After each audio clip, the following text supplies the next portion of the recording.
Hi attendees, a very warm welcome to the Healthcare Scholarships and Careers Fair 2022. My name is Serene and I'm one of the scholarship officers with MOH Holdings. I will be hosting this session. In this session, titled Learn and Explore Medical Social Work, Nursing, Occupational Therapy, and Physiotherapy, we have the following speakers with us. Abigail Key, a medical social worker from Khoo Teck Hospital.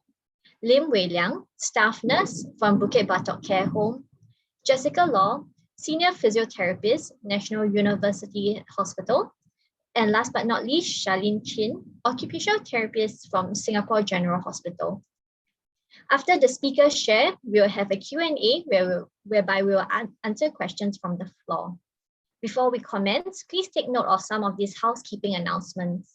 Firstly, in your event window, you'll be able to access the Q&A function. You may type your questions there for the speakers to answer during the Q&A segment. Do note that in the interest of time, we will only focus on the top voted questions.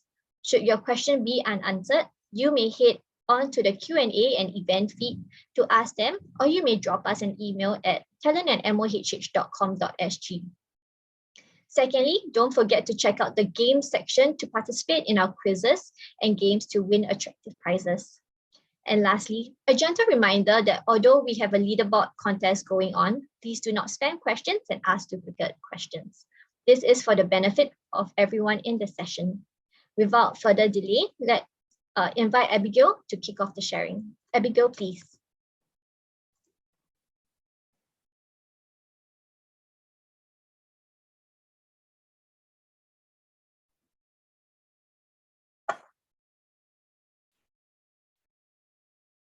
Okay.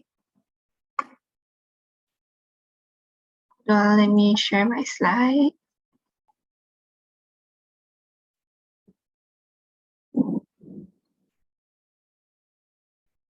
Okay. Hi everyone, my name is Abigail. I'm a medical social worker in Khoo Teck Hospital. I've been working at Khoo Teck for the past 2.5 years. Yeah, so hopefully through this sharing, you'll be able to get a glimpse of what it is like being a medical social worker. So how I got to know about medical social work was actually, or maybe just social work in general, was actually through an internship at MSF after I completed my A-levels. So this internship actually gave me a broad overview of what different social workers in different places do, and also a rough sensing of what the social service sector is like. So after that stint, I decided to pursue social work, and like all of you, I also attended all the different scholarship fairs and talks.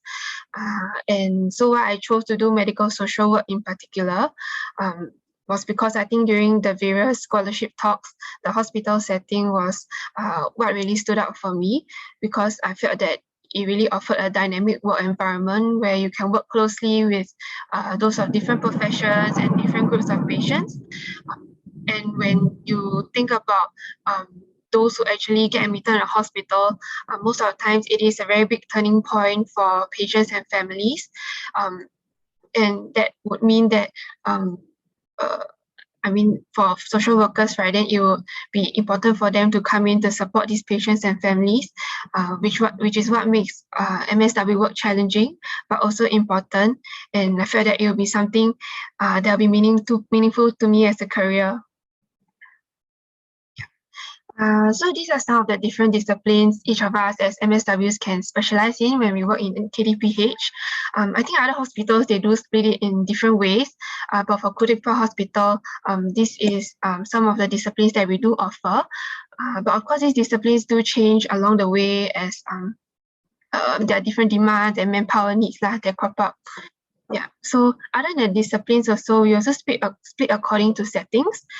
So some of us, we do work in the inpatient setting, outpatient setting, and also a community setting where we actually go out and do home visits to our patients and families. So personally for me, I've tried general medicine, geriatrics, and renal. Currently, I am holding the renal portfolio, so I work mostly with patients and families who have end-stage renal failure. I also had the opportunity to do a 6-month rotation to the community settings. So I think something new in these past 1 to 2 years was the COVID work, where some of my senior colleagues have taken up lah. So I mean, working with these COVID patients, it really is a different ball game lah. Having to still be able to journey with all these patients and families despite the social distancing, not being able to meet them. A lot of these families also face very high anxieties lah, not being able to meet their loved ones in the hospital, especially when these loved ones are at their critical life points. Yeah, so I think depending on your interest also, there are actually many different specialties you can venture in a hospital setting. Yeah, this is not an exhaustive list lah, but this is just some of the different settings that we do offer. So these are some of the common case types that we do get referrals for. One of the major source of referrals is actually for discharge care planning. So as I mentioned earlier, I think every admission is a turning point for some. Many of them do leave the hospital needing much more care than before. And we're not talking just about elderly patients, but also people of all ages. And I mean, as medical social workers, we do consult our various healthcare professionals. We look at what our families and patients' needs, and we try to facilitate putting in a care plan that works, and also to direct them to the appropriate community services where necessary. Apart from discharge care planning, we also do work with those who are experiencing grief and loss issues. Some patients do need quite a bit of adjustments when having to receive a new diagnosis, or even those who may be at their end parts of their lives, receiving a prognosis that is shorter than what they thought it would be, or even when death occurs. We do work together with families through their bereavement process. Yeah, so and another aspect is financial assistance. So I think you also hear that medical social workers, we do a lot of financial work. Yeah, so we do assist with medical bills, equipment and consumables, but of course we also have to conduct a thorough assessment when giving out all these financial resources. We also see patients who are flagged up for non-compliance issues. So for patients who don't, who have difficulties adhering to their treatments or their medications, we do take the time out to listen as to what are the reasons behind their non-compliance and to understand them better, and to see how we can further help them from there. Yeah, so for me now, when I do renal work, I do see quite a lot of patients who have difficulty sticking to their dialysis schedule. So sometimes they do skip they do skip their dialysis, which is actually quite life-threatening and is quite dangerous. So we do work very, very closely with all these patients. Yeah. Lastly, we also do see crisis cases. So cases where there are risk of suicide, when family violence is involved, abuse or even elderly neglect. But of course, these cases, they are usually taken up by those that are more senior, or if you're a junior, then you have to go through the required training and also be closely supervised by a supervisor. So I think I was being asked to share what a typical work day is like for an MSW, but honestly, I would say that there isn't really any typical work day because every case you get is different and you never know what will happen on the day itself. But on a daily basis, we do talk to our patients and families, be it on the phones or in the wards. So nowadays with COVID, we do much more video or phone call teleconferences. Sometimes we also do have family conferences where we invite families and also the ward team to come and sit down to discuss about the patient and how to move forward from there. We also work very, very closely with our healthcare colleagues. So the doctors, nurses, therapists. We do have meetings called multidisciplinary meetings, where we also gather to discuss cases that are more challenging and more complex. I think one good thing about being in MOHA scholarships is that before you even start work, you do get to make friends with other scholars who are in different professions. through this, other than being able to know more about what the different professions do, having this group of social support, right, when you do eventually go out to work and they eventually do become your colleagues, it's actually very nice to be able to see some friendly faces, some familiar faces in the workplace. For MSWs, we also do reach out and work together with our community partners. So sometimes we do work with social workers in nursing homes, daycares, even different community agencies lah. Yeah, we do work closely to find out how our patients are doing in the community, to see how both parties, the hospital side and community side, can work together to support patients even after they are discharged or when they are admitted. So what are certain skills required to being an MSW? I think most importantly would be empathy and compassion. I don't think it's limited to MSWs. I think in general, when you do work in a healthcare setting, being able to really listen and feel for patients and families, and trying to understand the patient as a person, it is really quite important in the work that we do. Yeah. But of course, this is not really as easy said as done, especially when we work in a very fast-paced environment. So it is really something we do have to mindfully practice and take time out to do. In our profession, we also do talk to a lot of people, not only patient families, but also different healthcare professionals or different community partners. So it's quite important to be able to communicate effectively with others, so that we can put across our message effectively, but also in a sensitive and kind manner. I think social MSW work can be quite challenging and can also be quite stressful at times. So being able to work smart, being able to multitask, even though we do have quite a lot of things to do with very limited time, right? I think it really is quite important, and also being able to build that inner resilience to know that you'll be able to get through tough times. I think this is something that is what will really help you pull through, and to also be able to take care of your own mental health. So some of the common misconceptions that people have about MSWs. So these are the more salient ones that I've heard of. There may be other misconceptions. Not sure. Maybe this time around you can share. But I think one of the biggest misconception that we often hear of is that we only do financial assistance. So we actually do much more than that. We do discharge care planning, we do emotional work, and even though we do, it's true that we do financial assistance, but oftentimes, even though the presenting issue is financial issues, there are actually many underlying issues that our patients are also facing.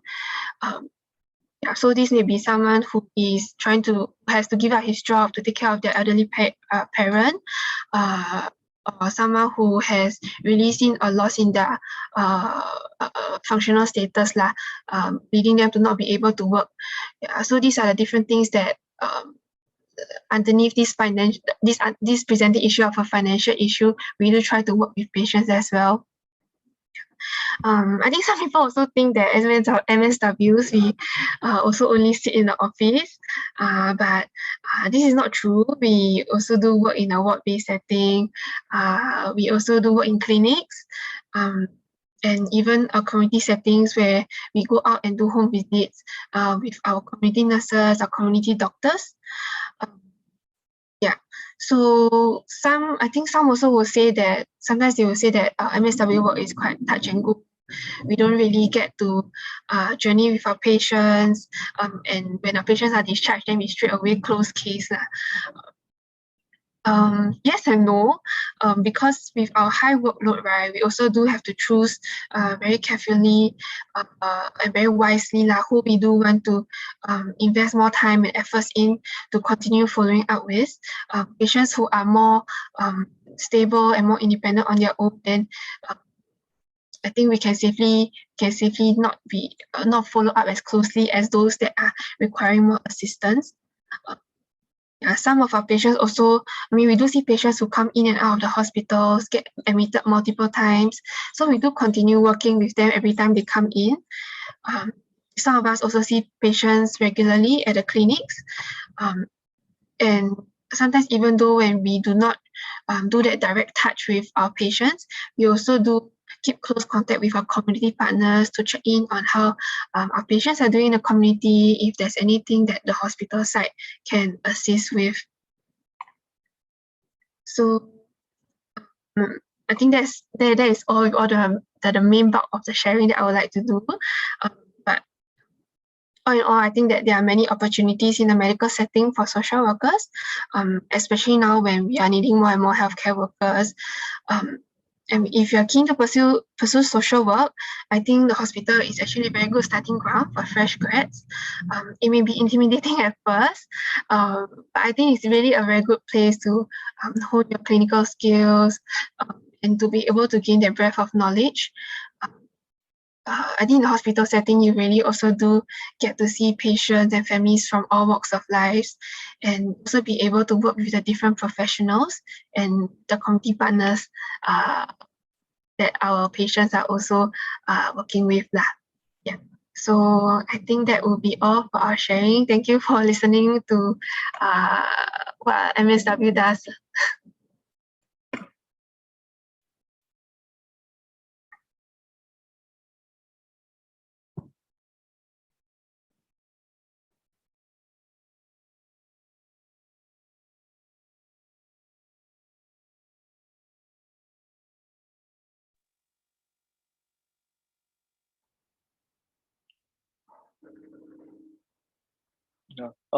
Hello everyone.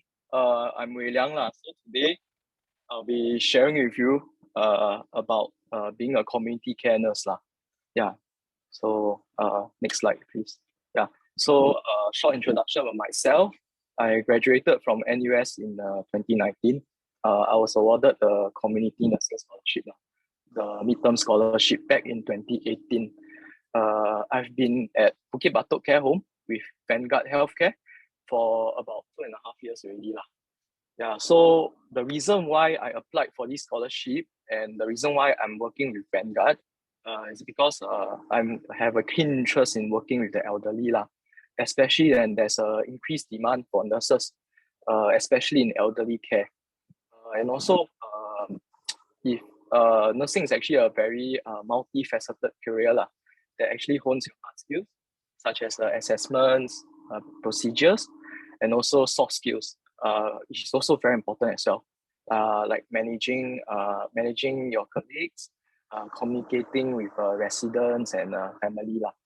And last but not least, myself, the reason why I chose to take up nursing is to learn how to take care of the elderly so that I can better take care of my parents when they grow old. Actually, they are getting old, so they are in their 60s already. So it's something that I would like to learn also. Yeah. Next slide, please. So before I start sharing about what a typical day is like, there are some misconceptions that I like to address lah. So many people they have some misconceptions about nurses lah. They think that it's a dirty and menial job, but that's not all it is lah. Yeah, it's also a very highly skilled job that requires a lot of knowledge and expertise lah. Some people feel that we are the handmaidens of doctors, but I beg to differ. Actually, we work hand in hand with the doctors lah. In a sense, we are also like helping the doctors with their assessments, because for the doctors, they're not always with the patient, with the residents all the time. So they do actually come to us for some information so that they can make we can make a better assessment or judgment on the resident's condition. And then another misconception, many of my friends tell me that nurses don't get paid very well. But the thing is, actually our salary is actually quite comparable to other graduates from NUS also. If you see the graduate employment survey. Yeah. And then lastly, you don't see a lot of male nurses out there. Very, very, very rarely rarely do you see a male nurse lah. So many people think that nursing is it's very strange lah for males to become nurses lah. Actually nowadays, actually more and more males are becoming nurses, and actually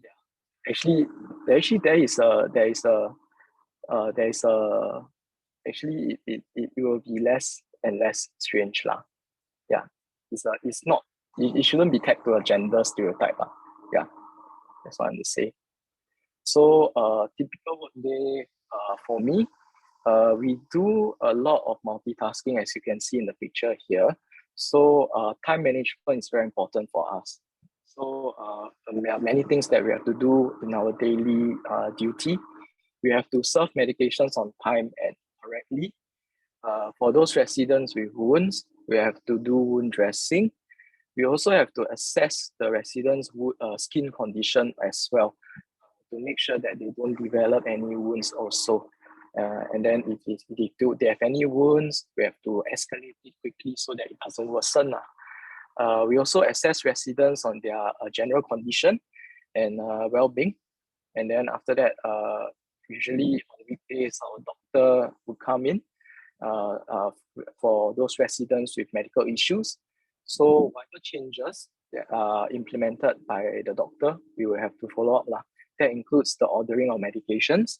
That would also include making referral appointment to the tertiary hospitals if necessary lah. And then also, the next point, making arrangements for residents to attend medical appointments. So other than making arrangements for the date and the time for residents to attend medical appointments, there are also a lot of back-end work that is involved as well. We also have to book the transport. We also have to make sure that there's no clashes with the other residents also. Yeah. So all this involves a lot of balancing, a lot of arrangements involved.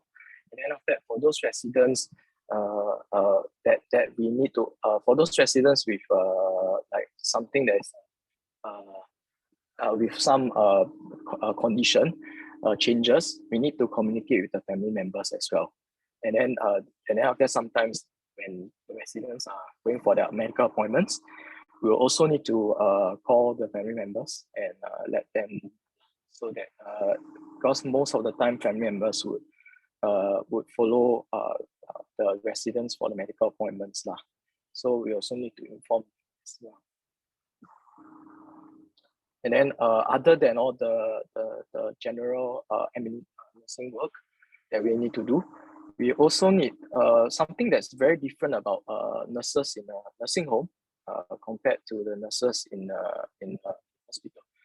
We also have a group of residential care associates that is that work with us as a team to perform nursing care and procedures for the residents lah. So as a staff nurse in the nursing home, actually they are supervisor lah. We have to make sure that they are doing the nursing procedures and the assessments correctly lah. They have to know what they are doing, because if there's any thing that's unusual about the residents, they will report to you also. So part of our job scope also include conducting training for all these residential care associates, such as some of the training that we have conducted is maybe skin assessment for wounds, and also something like nutrition, also a nutritional assessment for residents also. So as staff nurses in nursing home, we also need to do supervision and training for the residential care associate. And then lastly, we also have to perform administrative tasks. We have to do the roster for the residential care associates in the ward. And then especially now that there's the COVID situation, visitation is suspended, we do replace it with televisit, Zoom sessions for the residents. So what another aspect of our duty will also include scheduling visitation, physical visitation if it's allowed, and also the Zoom sessions for the residents and family members lah. Yeah. So some of the essential skill sets that is very important as a community care nurse, you do need to have a good knowledge on the pharmacology and pathophysiology, basically the study of drugs and diseases. Because in the nursing home, right, you have to actually perform much more independently lah. You are the only staff registered nurse in the ward most of the time. So if there's any condition changes, you have to find out if there's anything of a concern that needs to be escalated quickly lah, to the doctor, or even to refer out if necessary lah. And also another important skill set is communication skills. This is very important. You need to be able to build a good relationship with residents and their family members, because rather in a hospital whereby it's an episodic kind of interaction, like they come in for hospitalization, they get well, they get discharged. In a nursing home, it's actually more of a very long-term relationship.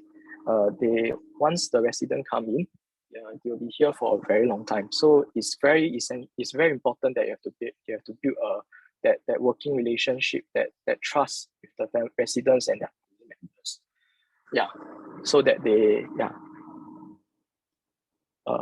so another other skills that are also very important is also people management and leadership skills. So as I mentioned earlier, as a staff nurse in a nursing home, you're actually in charge of supervising a group of residential care associates. So you do need a little bit more leadership skills and people management skills, because actually your team actually consists of staff from many different nationalities. Yeah, they come from a wide range of countries. They can be from the Philippines, they can be from Myanmar, they can be from Sri Lanka, India, and then you do have some local Singaporeans also.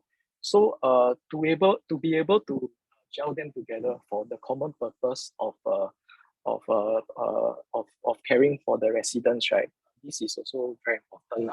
You have to be able to bring them together. You have to be able to communicate with them effectively such that they understand you. Then and then for sometimes, right, for those, we do have like some residential care associates. They're actually more elderly, so they do take more time to learn to use the computerized systems that we use in the nursing home to key in resident data. So you do need to set aside some time to actually teach them how to use the system as well. And also when we conduct training, because of the COVID, we usually do it via Zoom. So we also have to teach them how to use Zoom also. Yeah.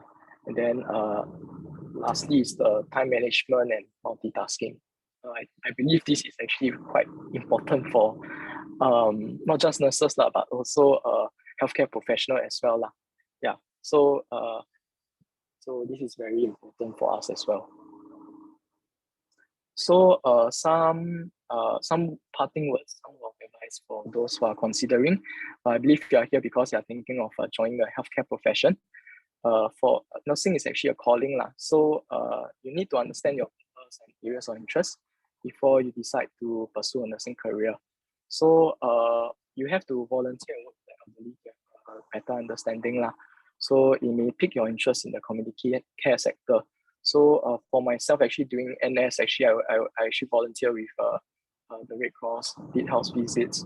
So it was quite interesting to see how the elderly in the communities live in, and actually that actually sort of increased my interest in joining the healthcare sector and actually to work with the elderly as well.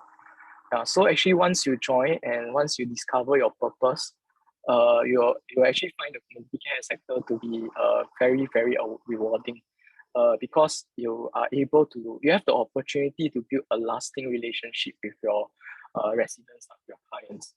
Yeah. Thank you so much.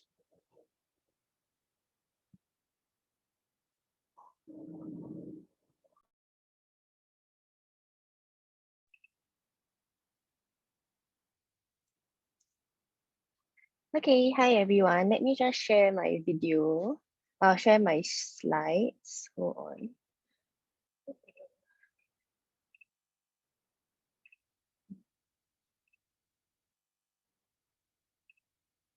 Yeah, can all of you see my slides?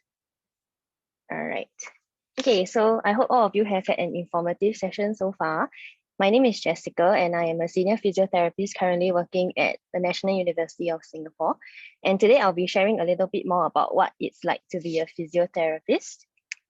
So this is a little bit of background about me. I received the Ministry of Health Holdings Healthcare and Nursing Scholarship and studied at the University of Sydney from 2011 to 2014. So apart from university lectures and tutorials, physiotherapy students actually have to undergo clinical placements as part of our syllabus. So this helps us to gain practical skills, which is for a physio is just as important as your theoretical knowledge. I underwent my placements under a variety of settings such as acute hospitals, private physiotherapy clinics, and aged care facilities, or in Singapore's context, our intermediate long-term care centers. All Sydney Uni students also get a chance to undergo a regional placement, which can be in the rural Australian setting, or in my case, I actually went to the capital of Australia, Canberra, and spent 5 weeks on placements at an emergency department. So my uni experience was actually very fruitful. I gained a lot of lifelong friendships and many valuable experiences as well. So why physiotherapy? The answer for this probably varies for everyone, but I'm pretty sure that most of us would agree that one of the biggest reasons would be to be able to make a difference in someone's life. Through improving mobility and function, physiotherapists help our patients to achieve their goals. So this can be anything from going back to playing in competitive sports or something as simple as being able to sit on a chair to have a reunion dinner with their family members.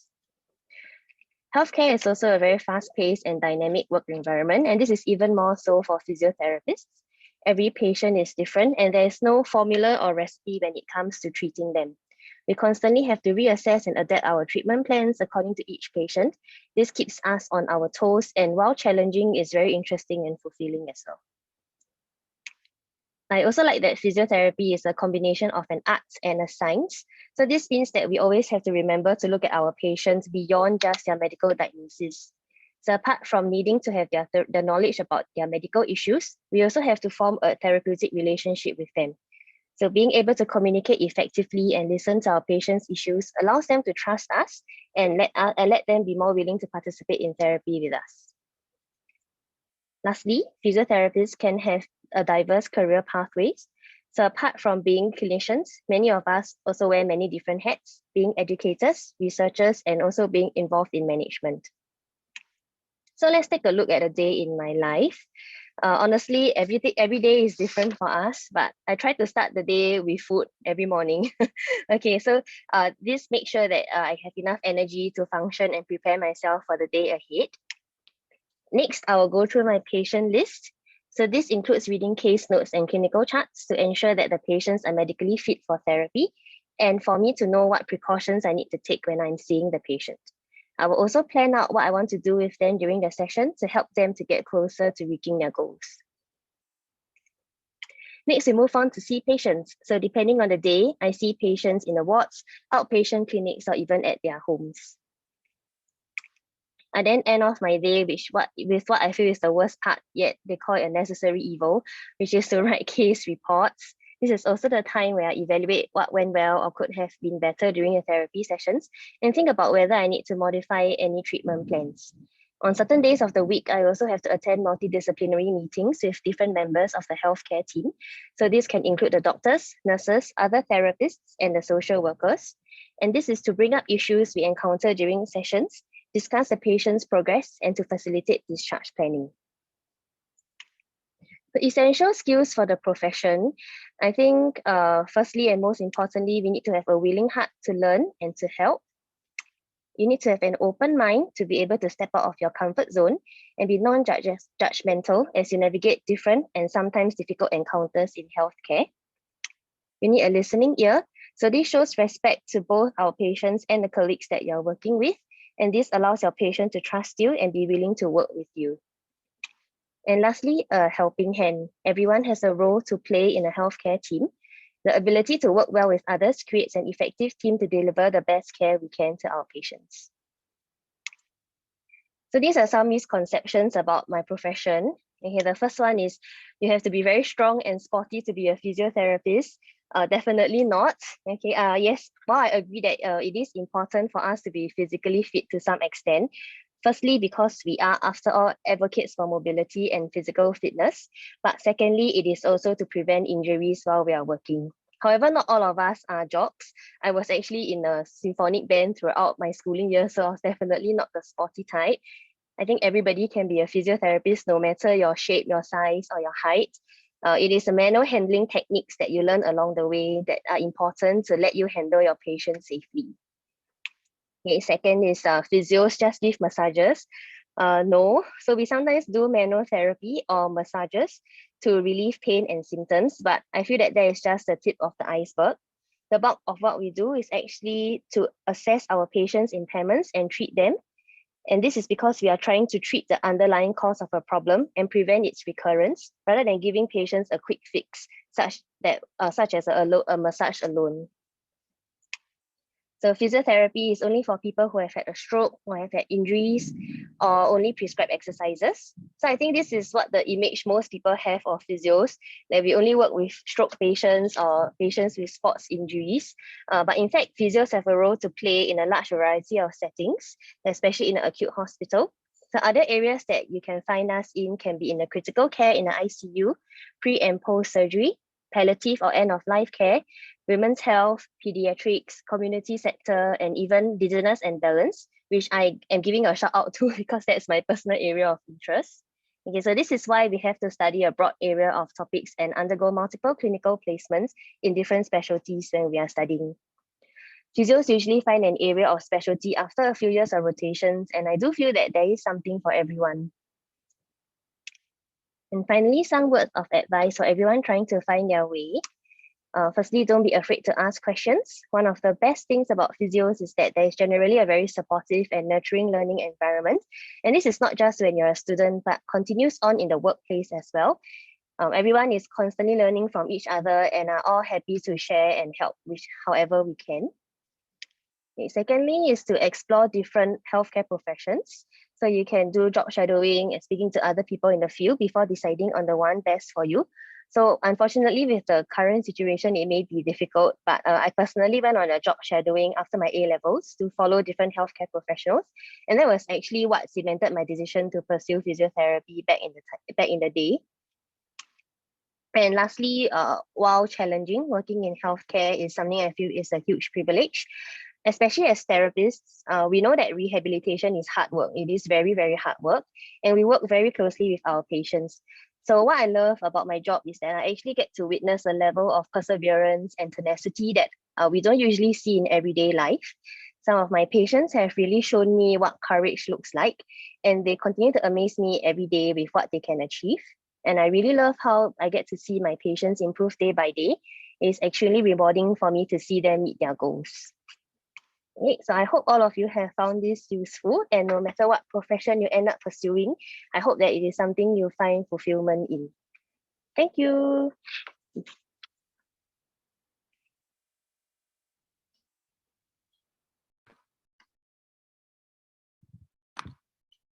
Hi everyone, I'll just share my slides first.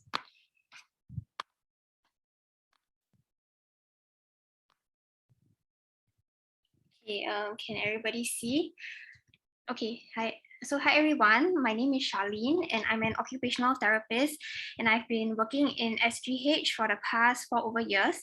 So today I'd like to share about my profession and hopefully bring some interest to this meaningful line of work.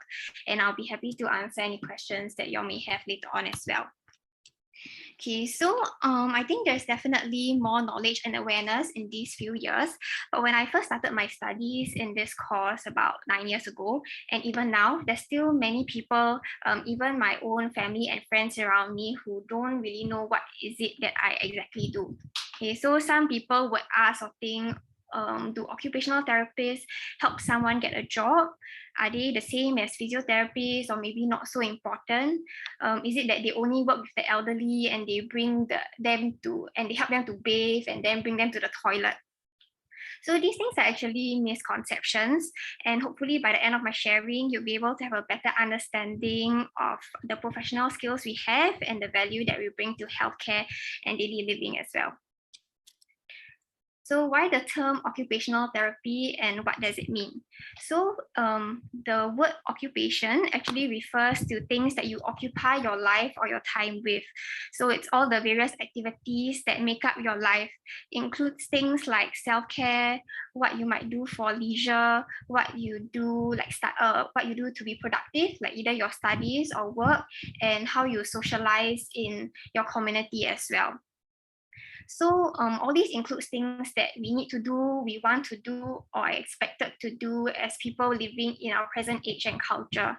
And for most of us that are fit and healthy, this usually comes easily because we have the physical and we have the mental resources to manage and adapt to the changes in our life. But for somebody who has had either a physical or mental health condition, whether it's from birth or acquired along the way, sometimes this makes things very difficult for them.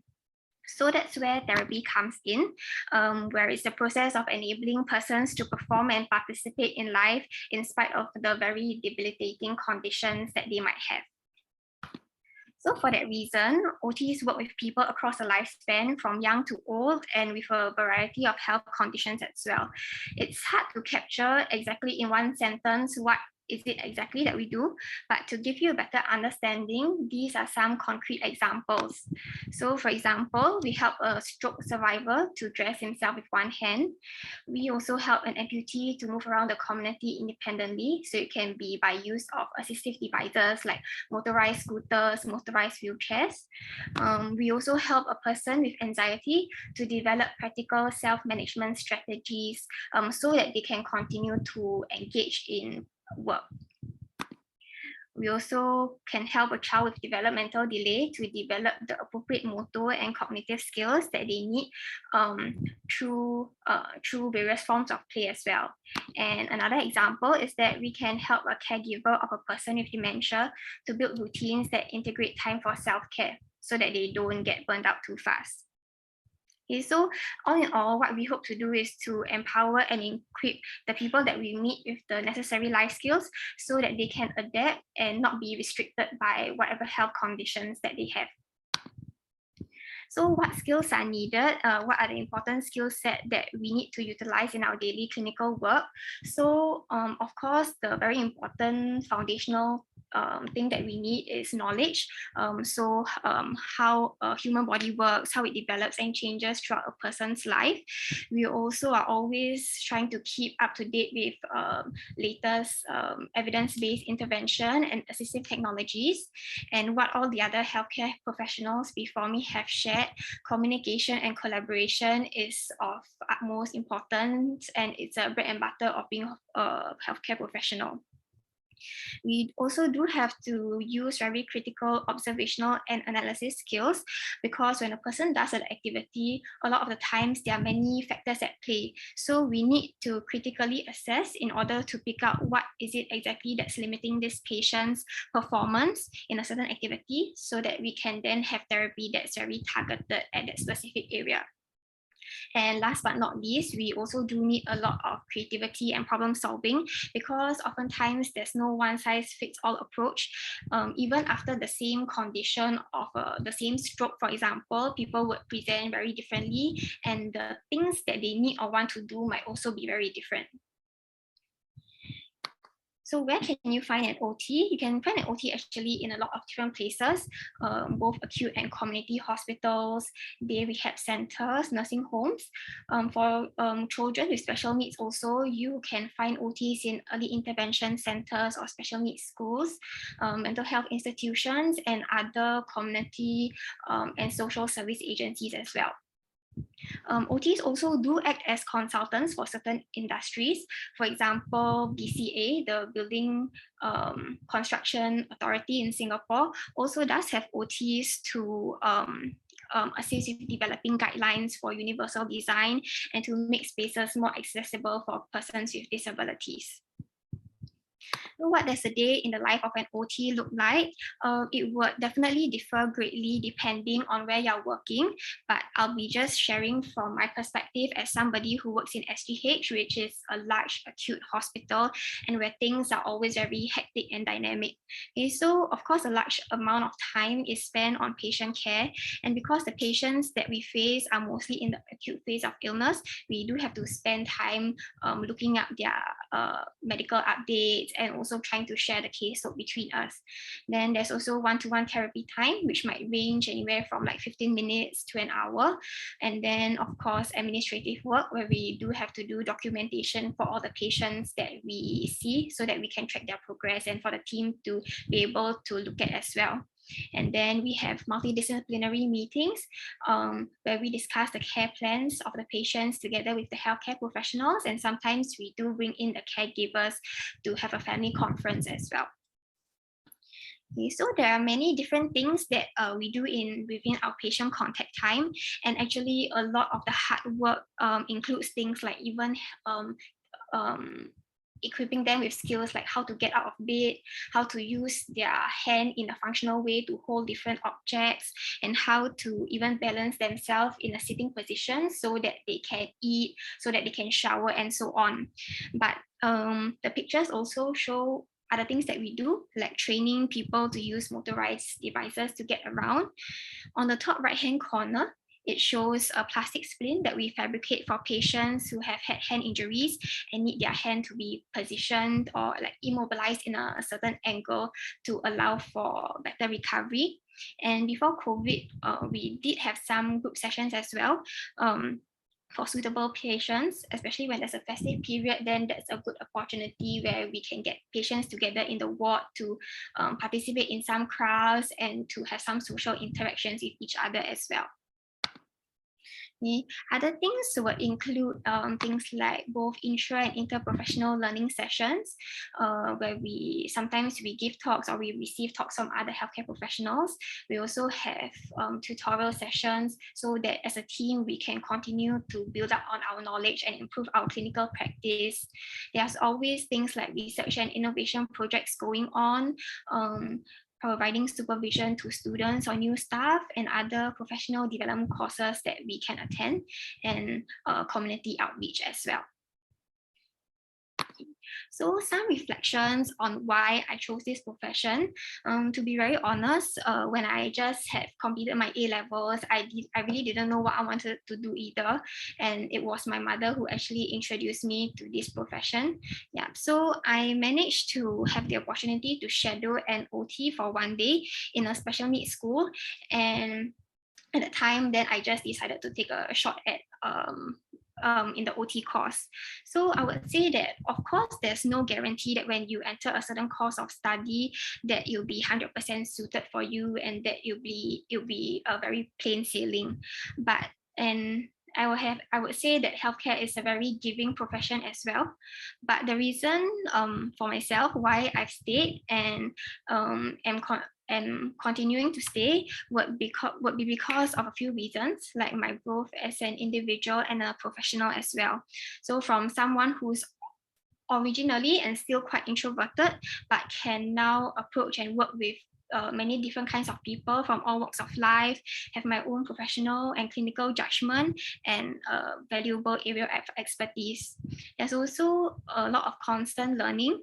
So even more than 4 years on into the profession, there's still a lot of things that I don't know yet. They're still there for me to learn, and a lot of opportunities as well to take up other leadership roles, for example. And of course, not forgetting the fact that throughout our work in our day-to-day life, there's always this human touch, and knowing that you are adding value to the act of living for patients, especially those who might be at the rock bottom of their life at that point of time, is what I feel is very meaningful as well. Okay, so for everyone who's listening, I would think it's because you have some interest or at least a bit of curiosity about a career in healthcare, and you might be wondering if this is for you. So some might think that to be in healthcare, you have to be very compassionate, have a lot of patience, be very resilient as well. But what I think is that these are not prerequisites, but how being in healthcare shapes us and makes us grow as well. everyone definitely brings something to the table, different qualities and different skill set. And at the end of the day, healthcare is one of the many ways that you can choose to make a living, but it's also a personal choice to contribute to the community in the way that you can, and a motivation to make a difference as well. And well, healthcare is also an industry that will also always be in business. Yeah, so at this juncture, I would just like to promote and encourage anybody who's interested to consider joining SingHealth as a allied health professional. So SingHealth is one of the largest public healthcare clusters in Singapore, and we consist of 11 institutions, and we primarily take the healthcare needs of the eastern part of Singapore. So with more than 40 clinical specialties, we also deliver comprehensive and multidisciplinary and integrated care through our network of acute tertiary hospitals, polyclinics, and community hospitals as well. So our institutions span from primary to acute care, and the fundamental principle is to place patients at the heart of all our initiatives. And we try to ensure that they remain well supported as they journey from one care setting to another. Okay, so to pursue an allied health career with SingHealth, you can either take up a healthcare scholarship, which will be shared more by our MOHH colleagues later, or a cluster sponsorship. And our institutions offer sponsorships to students and aspiring nurses and allied health professionals, allowing them to gain experience in healthcare and a head start in their career. So by taking up a sponsorship with the SingHealth institutions, you can expect to receive benefits of a monthly allowance of up to $1,000 and have your pre-sponsorship medical examination and vaccination fees covered. And that being said, a sponsorship would also attract a bond period of 1 to 4 years, depending on the number of years awarded for the sponsorship. So if you have any scholarship or sponsorship inquiries, you can contact this email, yeah, or scan your tip to register your interest. Okay, that's all. Thank you for listening. Thank you so much, speakers, for your insightful sharing. Now, may I just invite all the speakers to turn on your camera so that we can proceed on to the Q&A portion of this segment.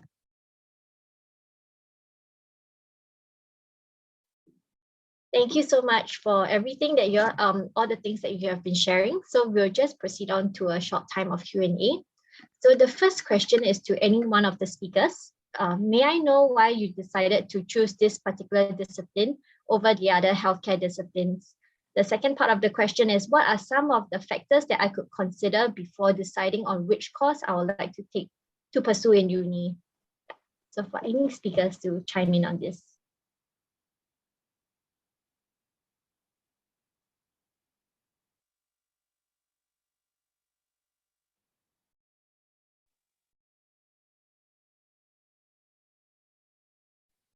Jessica, would you like to go first? Yeah. Okay, so for myself, I actually went on a job shadowing where I shadowed a variety of different healthcare professionals throughout, I think, a course of a week. For myself, I was particularly inspired by the physiotherapist because I just love to see how the physio was able to work with the patients and seem to know exactly what the patient needed where at the point in time. So for example, when we were walking with the patient, if the patient seemed to be falling, the physio was already there even before the patient fell. So I just feel like the ability to assess and pick out on all these things and then we target our treatment to the patient was something that was really very inspiring. Sometimes the patients, because we work quite closely with them for a long period of time, we do have a lot more face-to-face time with them. So they do tend to share quite a bit of their personal journeys with us. And I also like that, that I mentioned, we do see a lot of how hard they are working their perseverance through the therapy sessions. So in a sense, I also get that back from the patients as well.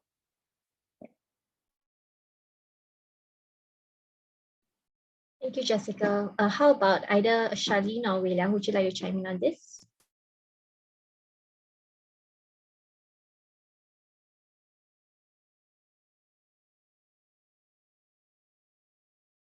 Okay, maybe I'll go first. Okay, so I think at the time I was also kind of deciding between occupational therapy versus physiotherapy, and well, to be honest, maybe one of the reasons why I also chose OT, or actually my mom encouraged me to join OT, was maybe because of the misconception that physiotherapists have to be very strong and fit. Maybe. Yeah. But I think what attracted me to occupational therapy was also I think when I did the shadowing, I saw like how important it was for especially young kids to develop a range of skills, not just very motor and physical, but a lot of like social skills, and the spectrum just seemed very wide lah. So that was one of the main reasons why I decided to choose occupational therapy, because it seemed like there was just a very diverse range of people and issues to work with. Yeah. Yeah, so I think like what Jessica shared just now, factors to consider before deciding which course you would like to pursue.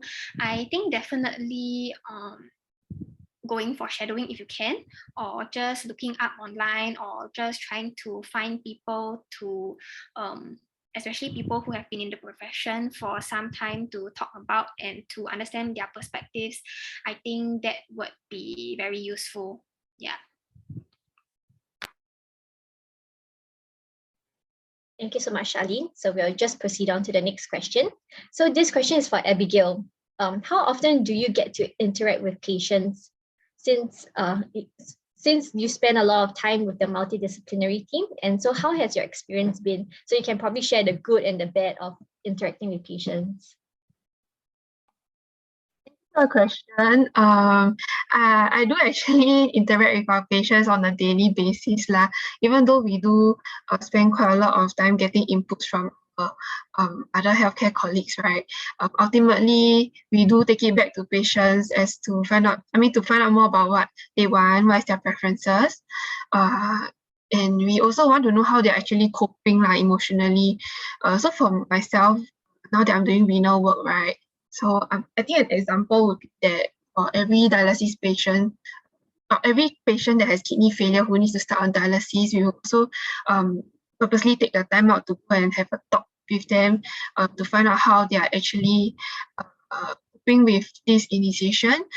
How do they feel about it? Is there any other way that we can help, or what are the certain risk factors that we want to look out for? So yeah, so even though sometimes sometimes some of my patients, they also do actively reach out to me. So it's not really a one-way thing, it's quite a two-way thing. How has my experience been like? The good and the bad. Maybe we start with the bad, right?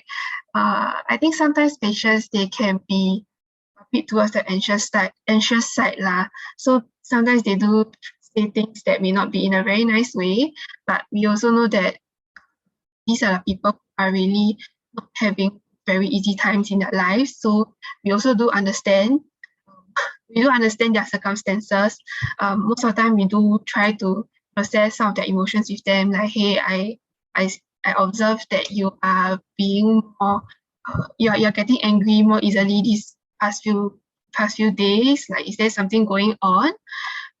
But I think as what Jessica said also, we also do see a lot of resilience in our patients. Sometimes I really do wonder also how they are able to keep so strong lah, and they are really quite an inspiration to me. I think that is what that is one of the good points lah, working in the hospital setting. Thank you so much, Abigail. So next we have a question for Wei Liang. So as a male nurse, I think we have quite a lot, as what you mentioned previously with the stereotypical views on how there are not many male nurses. So this question is, how did you feel when you entered the nursing field as a guy? Are there some things that are different compared to a female nurse? So for example, you can touch on the career tracks or the types of patient that you can treat as a male nurse. Yeah, I think that's a very interesting question. Yeah, so actually at first I thought, before I went in nursing, I thought there would be a lot of difference.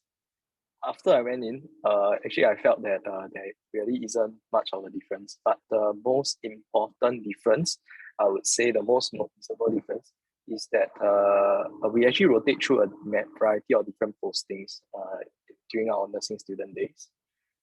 But for the male nurses, we don't go through rotation in ops and gynecology lah. So in place of that, we actually go to NCID lah for our attachment for the male nurses. So I think that's the primary difference. But other than that, I don't see any differences between now I don't see any differences between male and female nurses. In fact, my boss is a male nurse. Thank you so much, Wei Liang. The next question is for Jessica. So Jessica, you graduated from an overseas university. So now that you've been working at NUH for a few years, do you see any difference between a local and an overseas graduate in terms of when they first start working, the skill sets and knowledge that they have? Are there any differences? I would say that at the start, definitely yes. So what most people have the conception of overseas universities is that there's a lot less hand-holding, a lot more, I guess, hands-on kind of learning. And I think to a certain extent that is actually true. That a lot of our learning has to be quite self-directed. During placements, as compared to when I'm teaching students in Singapore, we were actually given a lot more autonomy as students in an overseas hospital. So we were allowed to attend a lot more multidisciplinary meetings, speak up a lot more, make a lot more decisions as compared to in Singapore. I think that may just be a cultural kind of thing. That will be the good part about studying overseas. The bad part, however, is that unfortunately, because we were not used to the system, when we came back, there was a little bit of a struggle trying to adapt back into working in Singapore. However, part of the scholarship, being a scholar, was that there was actually something called a re-entry scholarship, a re-entry workshop for scholars who return overseas. So we actually had to undergo a workshop where they told us a little bit more about how the Singapore healthcare system worked. So I think that really helped us to integrate back. So 8 years after graduating, I would say that honestly, there's not much difference anymore. Yeah. Thank you so much, Jessica. So the next question is for both Jessica and Charlene. So I think Charlene covered this a little bit in her question previously. So I think a lot of people have this common misconception that physiotherapists and occupational therapists, they are pretty much similar and they don't really know what the differences are. So maybe can you elaborate what are the key differences between a PT and an OT? And the second part of the question is, why did you decide to choose physiotherapy for Jessica, and Charlene will be occupational therapy? Okay, so PTs and OTs, actually there are quite a bit of overlaps in terms of how we see patients. We are very similar, yet we are very different. So I would say that they are like our best friends at work. Physios wise, we look a little bit more at the body as a whole. So we can look at how each joint, how each muscle is functioning, and why that causes them not to be able to function the way they need to. Then the OT takes over, and then okay, now that we have managed to get them stronger, their balance has improved. How can they then integrate that back into what they need to do as part of their daily life? For myself, I am very interested in the physical aspect. So I like also to know a little bit more about the body, treat specific injuries. So if you're also interested in sports injuries, physiotherapy may be something that you might want to consider as well. Yeah, personally, I like physio as well because of gait assessment. So I'm very interested in seeing how people walk and understanding why they are not walking the way they are meant to be, and then figuring out the problems and giving them the solutions to how it can make it better. Yeah.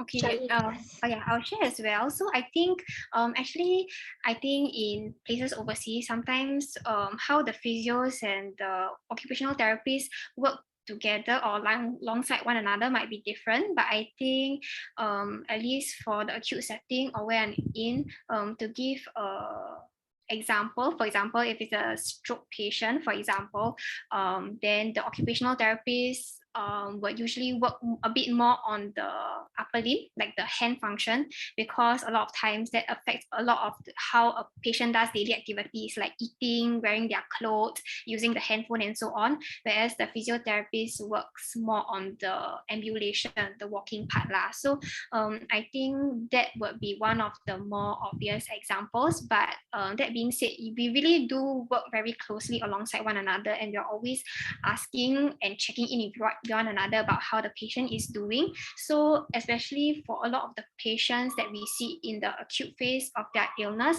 sometimes a lot of the training that we do does overlap, mainly because a lot of the impairments or difficulties that they have start from the very basic level, like getting out of bed, sitting up, standing. So that's where we overlap a lot as well. But then after that, our focus will definitely differ after that, where OTs focus more on the daily activity itself.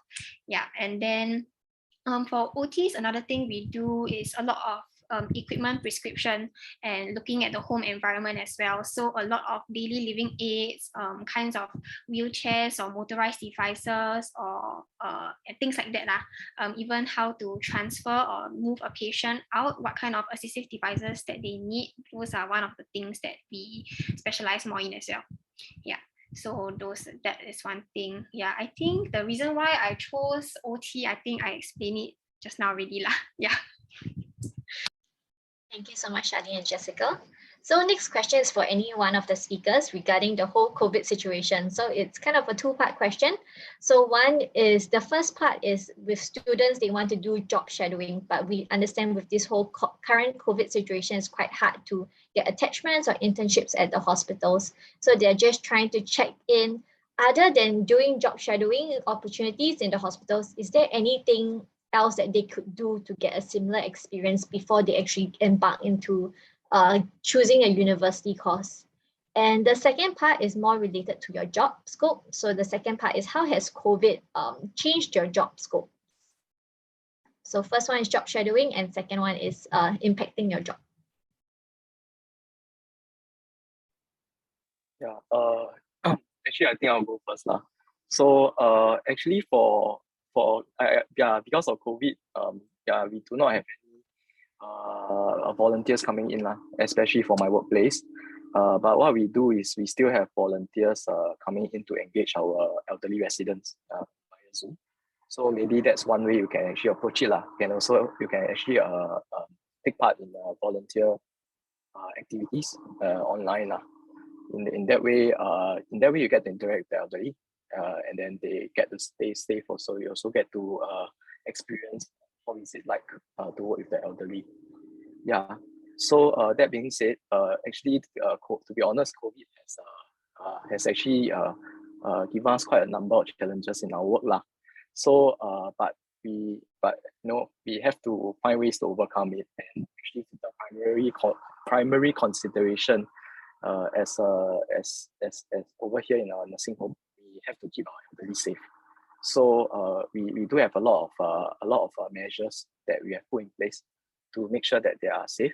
Like for example, we suspended visitation, and then after that, sometimes for those residents that actually have symptoms, we have to actually isolate them. We have to let our doctor see. So we have there's quite a bit of disruption, I'll say. But as long as they keep it, as long as our residents can stay safe, I think that's the most important for us. Thank you, William. Anyone else wants to share on this COVID-related question? Maybe Abigail, you can go. Thank you. Yeah, maybe I can share. I think if you are looking to gain more knowledge about the different professionals, I think online on YouTube also, Bright Sparks or MOHH, they have been actually quite actively doing up different videos lah, to share with others what different healthcare professionals are like. Maybe also tapping onto your own resources. If you have anyone that you know who are in these professions, then I think you can also reach out to them. Otherwise, I think if you are really interested in a particular profession, I think if you reach out to MOHH, they are more than willing to help lah. For some of my peers who have had some burning questions, they have also emailed in or wrote in to MOHH. I think they have been having really good experiences so far. How COVID has impacted the work that I do. With COVID, right, especially in a hospital setting, I think we really did have to learn to be very fluid and adjust to the different changes lah. So things like general wards being changed to COVID wards being changed back to general wards, the different visitation restriction policies. It all brings a lot of stresses to families, not being able to visit their loved ones in hospital. Yeah, and so having how then do we build this relationship with our families, like especially for MSWs where we really do need a quite close rapport with family members, and how do we build this therapeutic relationship with them despite all the distancing? I think for social work also, because we do work a lot with community partners, right? So during the COVID period, a lot of them, like they close shop lah, they all work from home, daycare centers closed. So it was really, really very challenging as to how our seniors and how our patients could be kept safe in the community. We really did have to really rack our brains to squeeze out the very little, whatever resources that are left to make sure that our patients are actually cared for adequately in the community. Thank you so much, Abigail. So maybe I can also chime in on this. So we do note that with this whole COVID situations, internships and attachments are quite hard to come by. So I think one of the advice that scholarship officers always give is for you, if you have time, you can actually take on a part-time job at a hospital. So maybe you can do, last time it used to be temperature checking, it can be your patient service associate, just being in the hospital, being immersed in this whole healthcare setting will actually help you. And also because you will be interacting with such allied health professionals and medical professionals. And so when you are doing your day-to-day jobs as a part-timer, you can actually go and ask them questions. So having this maybe like a senior or a professional there to actually answer your questions is is different as compared to you just Googling what a medical social worker does. So we always try to encourage you to have face-to-face interactions just to understand more about the profession that you are trying to embark on. So we'll go on to the last question. So just a quick round for our speakers. So any words of advice for our students who are looking at entering healthcare? So we can just go quickly. Maybe we can start with Wei Liang, then Jessica, Abigail, and lastly Charlene. Thank you. Yeah, so I believe as a healthcare worker, you need to find your purpose. You need to find the purpose is the reason why you need the first place lah. So actually for if you are able to find your purpose, you'll be able to seek satisfaction in your work lah. Yeah, that's how I would say. Yeah, for me, it will be try not to forget how you are feeling at this moment.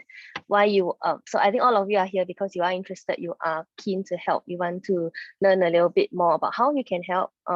So my word of advice would just try not to forget this feeling. As you work in the healthcare sector, people tend to get burnt out, they tend to get jaded. But if you remember the true the reason why you wanted to start this in the first place, you will still be able to find meaning in your work. Yeah, I think what's important is to know your interest, to know what is meaningful to you. I think clinical skills is something that you can always learn on the job, you can always improve on the go. But as long as you have the heart for the patients, you know what you want, then I think that's the most important thing lah. For me, I think one last of advice I would say, like while knowing your purpose, also bear in mind that I think as with any profession, not just healthcare, there will be ups and downs lah. Yeah, but I think like what the others have said, remember why you are doing it, why you started or why you are continuing, and they're always, I mean, healthcare is always teamwork, and there's always people around you to help you. So that, I think that in itself is something very useful as well. Yeah, so I would say don't be afraid to get to healthcare. Thank you so much, speakers, for your time. And we have come to the end of this session. So maybe speakers, you may take your leave now. Thank you so much. So as we have come to the end of this session, we would like to remind everyone that we have a simple survey that's being launched right after this, and we will pick 3 winners for the survey 3 survey participants who will then win $10 GrabFood voucher. So we have come to the end of this session. So do take a quick break, and we'll see you at 3:30 for the Busting the Myths of the Community Care Sector section. See you later.